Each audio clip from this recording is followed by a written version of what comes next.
여러분 안녕하십니까?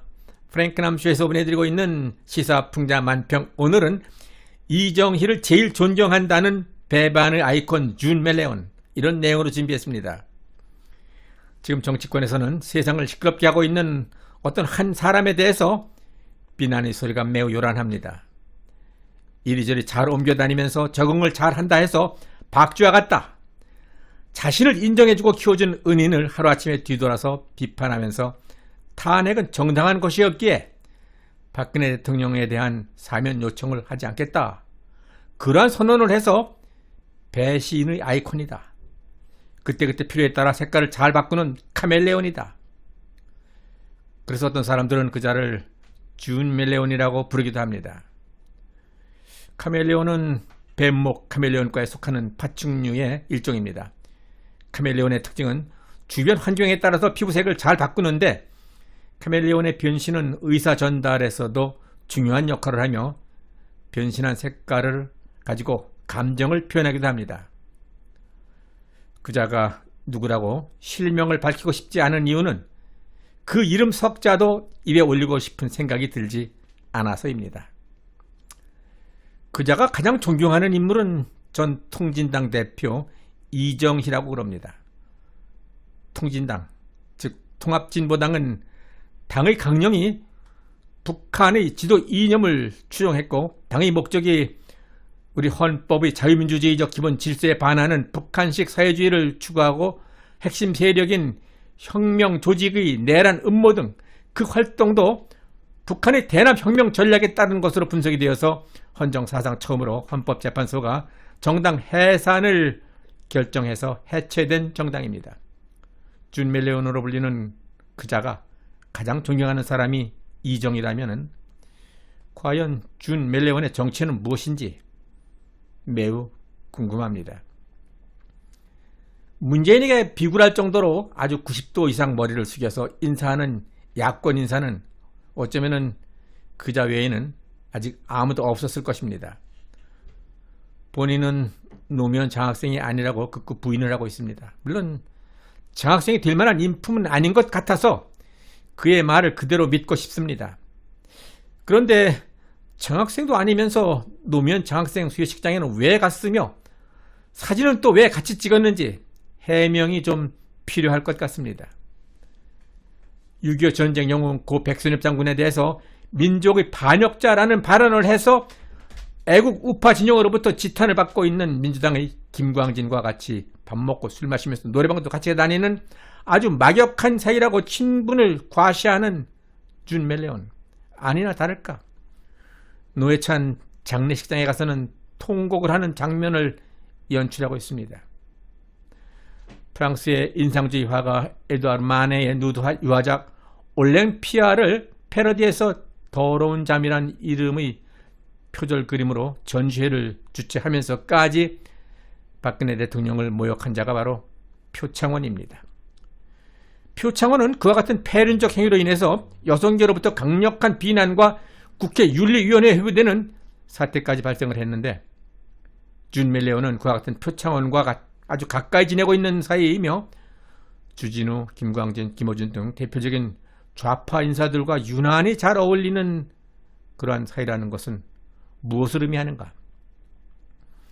특히 그는 2020년 4.15 총선에서 발생한 여러 의혹들에 대해서 마치 선관위와 민주당을 대변이라도 하는 것과 같이, 아니 어쩌면 그들보다 훨씬 더 적극적으로 옹호하고 있을 뿐더러 부정선거 의혹을 제기하는 우파 인사들과 우파 유튜버들을 적극적으로 비난하고 있었습니다. 이준석은 직접 부정선거 음모론 관련 토론회를 주최하거나 선거 부정 의혹을 제기하는 민경욱 의원 등 당내 일부 낙선 인사들에 대해서 최대한 사적으로 연락을 해서 설득을 하겠다라면서 음모론 진화에 적극 나선 가운데 조작 의혹을 제기하는 보수 우파 유튜버들이 코인 날아가게 생기니까 허위 사실을 총동원해서 저에 대한 인신 공격에 나서나 본데, 시간이 걸리더라도 민형사로 철저하게 대응을 하겠다라고 경고성 발언을 하기도 했었습니다.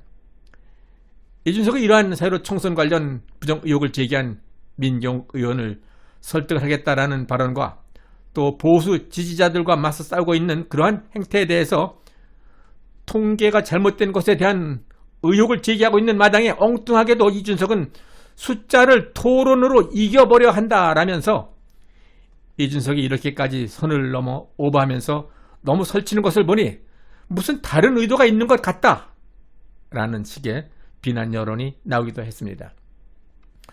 또한 2020년 4월 24일자 중앙일보 기사에는 이준석이 4.15 총선 사전투표 부정 의혹을 제기한 민경욱 전 의원을 소수 종교 포교에 흔들리는 힘든 사람들에 비유하면서 소모적 논쟁 중단을 설득하겠다라고 말하기도 했었습니다. 이러한 이준석이 민주당 대변인 또는 민주당이 비밀리에 심어놓은 트로이 목마와 같은 그러한 행동에 대해서 다음과 같은 댓글이 올라와 있습니다. 신의 세오라는 분께서는 젖비린내 난다. 아무런 근거도 없이 무조건 아니라고? 너보다 똑똑한 국민들 부지기수다. 눈 가리고 아웅할 생각은 꿈에도 꾸지 마라. 무슨 이유인지 뭔가 감출 게 있는지 모르지만은 네가 가로막는다고 해결될 일이 아니다. 너 정치 인생 여기서 끝이다. 더 나가지 말라. 후회할 것이다. 이준석이 민경욱 전 의원 등이 제기한 부정선거 의혹을 음모론이라고 주장하면서 철저하게 대응하겠다라는 자신의 발언과 소신에 변함이 없다면 이준석은 민경욱 전 의원이 발간한 선거보고서 1, 2권 총 660쪽 분량의 모든 선거 관련 의혹 내용들을 한 점 착오 없이 해명할 수 있어야 할 것입니다. 보고서에 참여한 미국 변호사 그랜트 뉴스점은 이번 4.15 총선에 국제인권법을 위반한 다수의 정황 증거들을 제시하면서 4.15 총선이 얼마나 심각한 문제가 있는가에 대해서 국제인권법을 중심으로 해서 다음과 같은 이슈들을 제기하고 있습니다.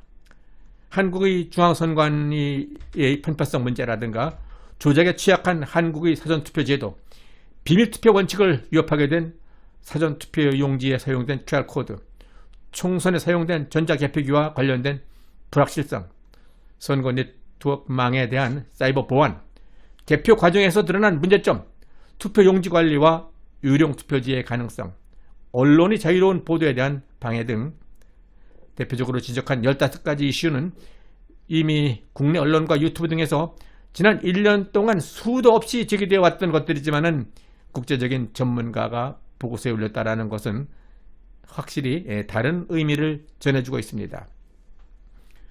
보고서에는 각각의 이슈에 대한 구체적인 증거 제시를 포함해서 전문가들의 분석 결과도 함께 수록하고 있습니다.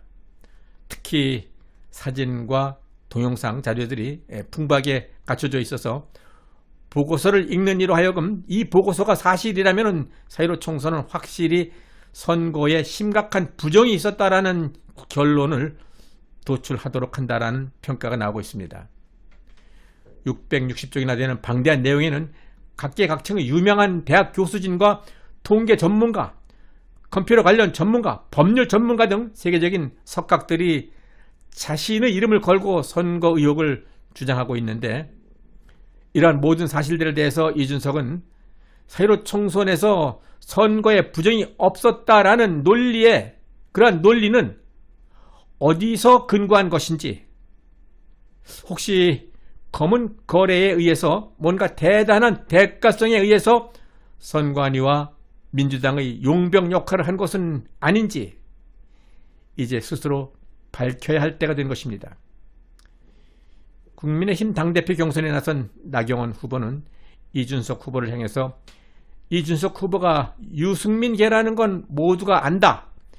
본인 스스로 유승민 대통령을 만들겠다라고 한 사람이 당대표가 되면은 결국은 공정한 경선을 할 수 있겠느냐라고 반문하기도 했습니다.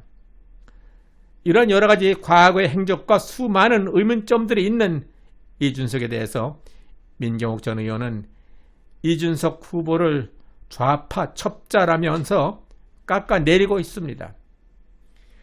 지난 6월 1일 민 전 의원은 자신의 페이스북에 이준석의 정체를 보여주는 자료들을 올리면서 이준석 후보가 당대표로 선출되는 것에 반대한다라는 입장을 분명히 밝히고 있습니다.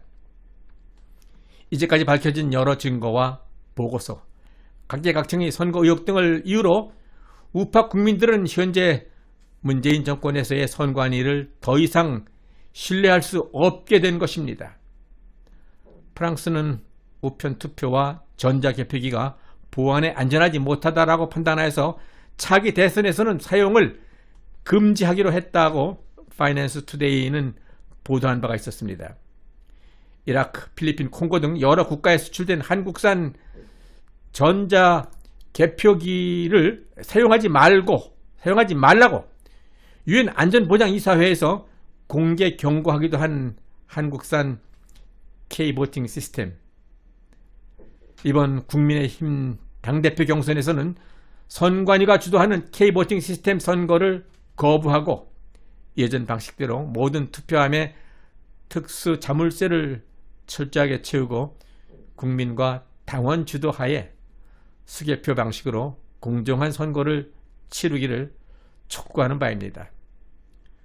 특별히 이번 영상을 위해서 관련 참고 자료를 보내주신 대한민국 ROTC 전우회 회원님께 감사를 드리면서 오늘 방송을 마치겠습니다. 이제 2022년 내년 대선이 얼마 남지 않았습니다. 내년 대선에서 제1야당 당대표의 역할은 아주 매우 중요합니다. 프랭클남쇼에서는 자유대한민국을 위해서 진정으로 애국하고 헌신할 수 있는 역량 있는 지도자가 선출될 수 있도록 훌륭한 인재를 소개하는 일에 더 많은 노력을 하겠습니다. 여러분들의 구독 신청과 좋아요 그리고 의견 참여 댓글은 저의 이러한 노력에 큰 힘이 될 수 있습니다. 끝까지 시청해 주신 여러분 대단히 감사합니다.